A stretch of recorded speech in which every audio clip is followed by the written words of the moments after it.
नजर सब पर। नमस्कार, मैं हूँ दीप्ति शर्मा और आप सभी का स्वागत करती हूँ थर्ड आई न्यूज नेटवर्क में। आइए सीधे रुख करते हैं अभी तक की 10 बड़ी खबरों का। राहुल गांधी की किस सीट से चुनाव लड़ने की अटकलों पर विराम, वायनाड में दाखिल किया नामांकन, साथ में प्रियंका गांधी भी थी मौजूद। वहीं कांग्रेस अध्यक्ष ने लॉन्च किया घर घर गारंटी अभियान, वायनाड में राहुल ने की शुरुआत। बिहार में चाचा भतीजा में सब सेट, चिराग पासवान को हाजीपुर में समर्थन करेंगे पशुपति पारस। पूर्व प्रधानमंत्री मनमोहन सिंह समेत 54 राज्यसभा सांसदों का कार्यकाल खत्म, 9 केंद्रीय मंत्री भी हुए रिटायर। सपा के पॉलिटिकल फैमिली ट्री में नए चेहरे की एंट्री, पुत्र मोह में कहीं हो न जाए टाए टाए फेस। चाचा शिवपाल अपने पुत्र आदित्य यादव को बनाना चाहते हैं अपनी सीट बदायूं से प्रत्याशी, बोले ये वहां की जनता की मांग है। बदायूं सीट है समाजवादी पार्टी का गढ़, सपा लगातार 6 बार बदायूं से जीत हासिल कर चुकी है। सुप्रीम कोर्ट ने पूछा कि संजय सिंह 6 महीने से जेल में हैं, अब और जेल में क्यों रखना चाहिए। इस पर ईडी ने कहा कि उसे संजय सिंह को जमानत देने पर कोई एतराज नहीं है। संजय सिंह की पत्नी अनीता का केजरीवाल सिसोदिया सत्येंद्र जैन पर बड़ा बयान। अनीता सिंह ने साफ किया कि जब तक मेरे तीनों भाई सत्येंद्र जैन, अरविंद केजरीवाल और मनीष सिसोदिया को जमानत नहीं मिल जाती, लड़ाई जारी रहेगी। ये लड़ाई बहुत लंबी है। जमानत मिलने पर बोली आप सांसद संजय सिंह की मां, मेरा बेटा ईमानदार और बेकसूर। वहीं तिहाड़ जेल के 112 वर्ग फीट के बैरक में कैदी नंबर 670 बने सीएम केजरीवाल। बांग्लादेश की प्रधानमंत्री शेख हसीना ने अपने ही देश के विपक्षी सांसदों को लगाई जमकर लताड़। जो लोग भारतीय उत्पादों के बहिष्कार की बात कर रहे हैं, वे सभी लोग पहले अपनी अपनी बीवियों की साड़ी जलाकर दिखाएं। लालू यादव की बड़ी बहू ऐश्वर्या राय अपनी ननद रोहिणी आचार्य को देगी टक्कर, समधी और पूर्व मंत्री चंद्रिका राय ने दी चुनौती। मजदूरी के लिए इजराइल रवाना हुए भारतीय मजदूर, 1.50 लाख सैलरी, खाना रहना भी फ्री।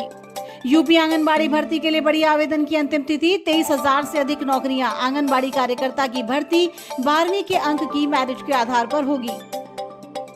योगी सरकार के मंत्रियों भी राजभर का बड़ा बयान, कहा सुप्रीम कोर्ट ने राहत नहीं दी तो हम मान्यता देंगे, लेकिन यूपी में चलेंगे मदरसे और सभी जगह समान शिक्षा लागू की जाएगी।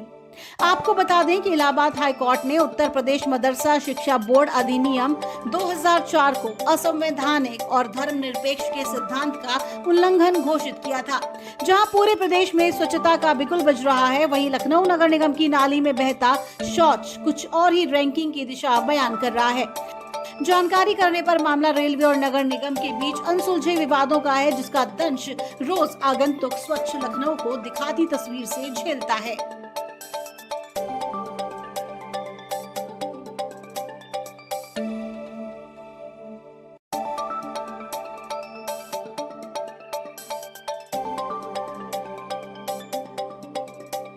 पीएम मोदी ने 10 लोकसभा क्षेत्रों के 22,648 बूथों पर नमो ऐप के माध्यम से बूथ कार्यकर्ताओं को किया संबोधित। इन सीटों पर 7 मई को मतदान होगा।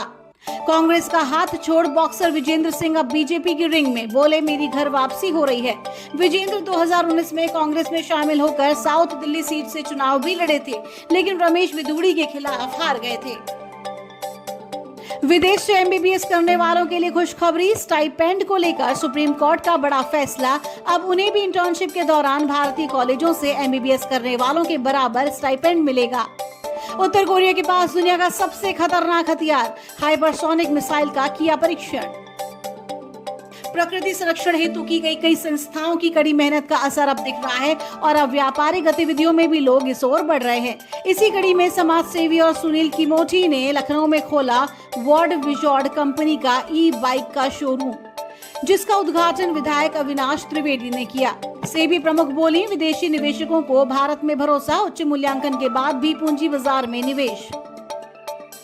लोकसभा चुनाव को लेकर तैयारियां तेज हैं। इस बीच बॉलीवुड में भी फिल्मों में चुनावी रंग की झलक का खुमार देखने को मिल रहा है।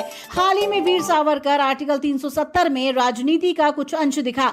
अब film JNU Jahangir national university में दिखेंगी सच्ची घटनाएं। लीड एक्टर्स में रवि किशन, विजय राज, उर्वशी रौतेला के साथ ये मूवी दिल्ली के बैकड्रॉप को ध्यान में रखते हुए बनाई गई है। में ज्यादा पाए जाते हैं। Big breaking news coming in. Anti-national students conducting protest. क्या जेएनयू राष्ट्र विरोधियों का गढ़ है? भारत तेरे टुकड़े होंगे। आज हमारी संस्कृति और हमारी अखंडता पे उंगली उठ रही है। और ये लेफ्ट वालों का जो देश विरोधी एजेंडा है ना जेएनयू में बर्दाश्त किया जाएगा ना देश में।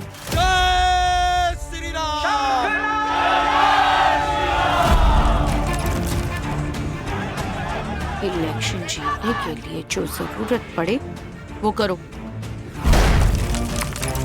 पाकिस्तान का वीजा मिलना आसान है, पर जेएनयू का वीजा मिलना मुश्किल है।